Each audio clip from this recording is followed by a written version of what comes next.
घेतली, त्यानंतर लगेचच काही वेळात अमित शहानी पण राष्ट्रपतींची भेट घेतली. या भेटींकडे कसं बघतात? काय आता त्यांना भेटायचं असेल, 2-3 विषय आहेत. 75 पण येते, अमृत महोत्सव साजरा करायचा आहे. आता isakal.com आहे देशातील नंबर 1 ची मराठी न्यूज वेबसाईट. प्रत्येक अपडेटसाठी isakal.com ला नक्की भेट द्या.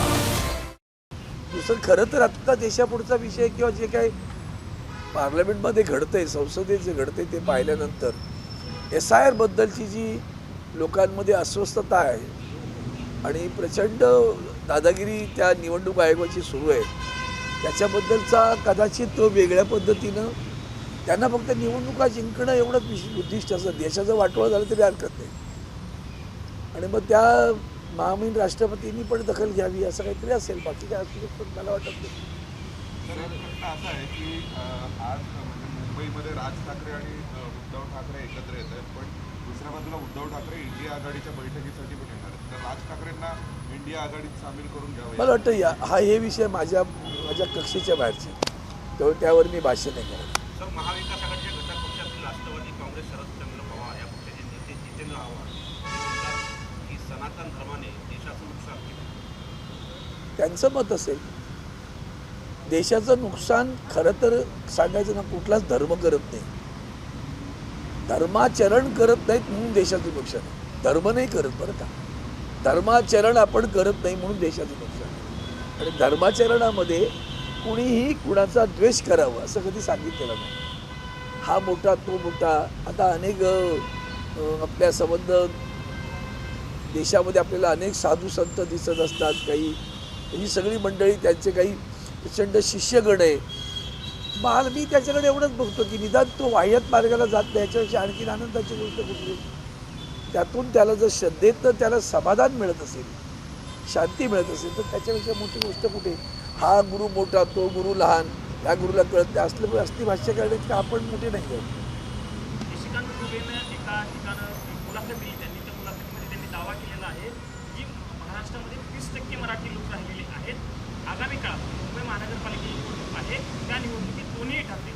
उद्धव ठाकरे आणि राज ठाकरे संपून जातील. पहिली गोष्ट अशी आहे की त्याला महाराष्ट्रात म्हणायचं की मुंबईत म्हणायचं, ते पहिलं ठरवा. तो बुद्धिपाप पाजळत असतो. तो जरा स्वतःला बुद्धिमान समजतो, अक्कलवान समजतो, पण ते कधी कधी गुडघ्यात असते त्याची. त्यामुळे त्याला महाराष्ट्र माहिती नाही ना, महाराष्ट्राचा इतिहास माहिती आहे. ज्यांना स्वतःचाच इतिहास नाही खरं सांगायचं तर, तुमचा इतिहास काय आहे. तुमच्या झारखंडचे लोक, उत्तराखंडचे लोक, ही सगळी आमच्या मुंबईत आणि महाराष्ट्रात सामावून घेतलेली आहेत. महाराष्ट्र हा एकमेव राज्य आहे देशातलं आहे की सर्व प्रांताची लोक त्या महाराष्ट्रात आहेत. आणि अतिशय प्रेमानं महाराष्ट्रातील मराठी माणसांनी त्यांना जवळून घेऊन सामावून घेतलेलं आहे. दैनंदिन व्यवहारामध्ये अतिशय सौहार्दपूर्ण वातावरण आहे. ही अशी माणसं आहेत की सगळं बिघडवायचा प्रयत्न करत असतात.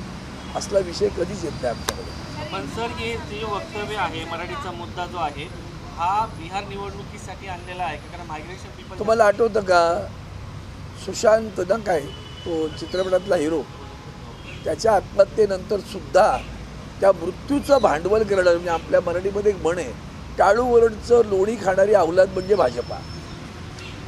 कळलं का? त्याच्या मृत्यूचं भांडवल केलं बिहारच्या निवडणुकीत.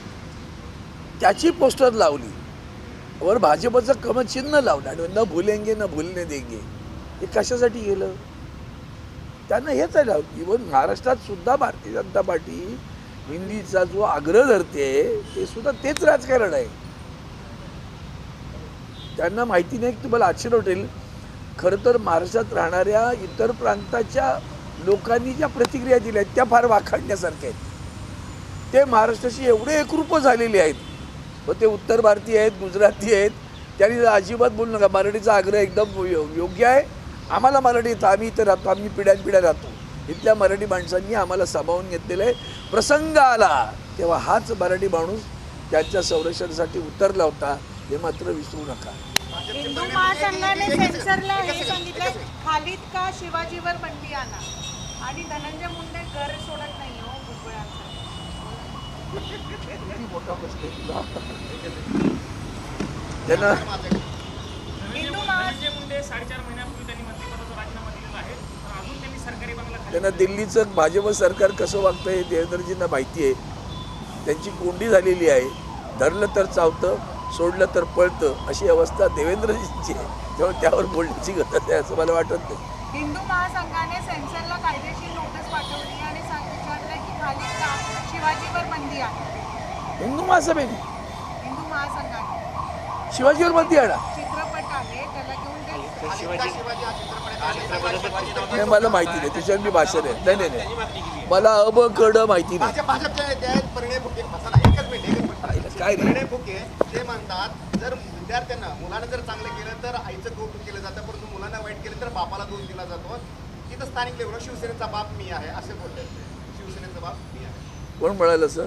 भाजप नेते परिणय फुके. फुकट गेलेली माणसं आहेत ती. ना विचार आहे ना आचार आहे. हे असली विचारसरणी ज्यांची आहे ती समाजाचं काय भलं करणार. आणि म्हणून आपण अशा लोकांकडे दुर्लक्ष केलं पाहिजे. मी आपल्या माध्यमाने सांगेन, अशी माणसं ज्यांच्यामुळे प्रदूषण निर्माण होतं, वैचारिक सामाजिक, त्या लोकांपासून जरा दूर राहिलेलं बरं. अशा लोकांना प्रसिद्धी देऊ नका. फुकट गेलेली माणसं आहे ती. त्यामुळे ते देवेंद्रजींना विचारायचं, हा कसे सांभाळता या फुकट गेलेल्या माणसांना, आणि याचा बाप कोण फुकेचा, तो देवेंद्रजींना विचारलं पाहिजे. हिंदीमध्ये बोलून द्या ना सर. सर हिंदीमध्ये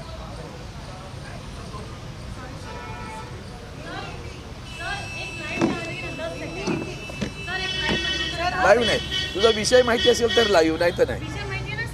सर स्टार्ट.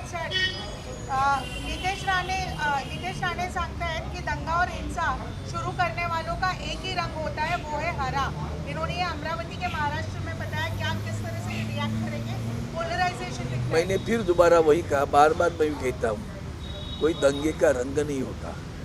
दंगेखोर दंगेखोर होता है, और उनको भड़काने वाले कौन है वो देखो, याद करने की आवश्यकता है. बहुत ज़्यादा ध्यान देने की आवश्यकता है. देश विदेशातील प्रत्येक घडामोडींचे लाईव्ह अपडेट मिळवण्यासाठी आता साम टीव्हीच्या सर्व सोशल मीडिया प्लॅटफॉर्मला लाईक, फॉलो आणि सबस्क्राईब करा. तसंच सर्व नोटिफिकेशनसाठी बेल आयकॉन प्रेस करायला विसरू नका.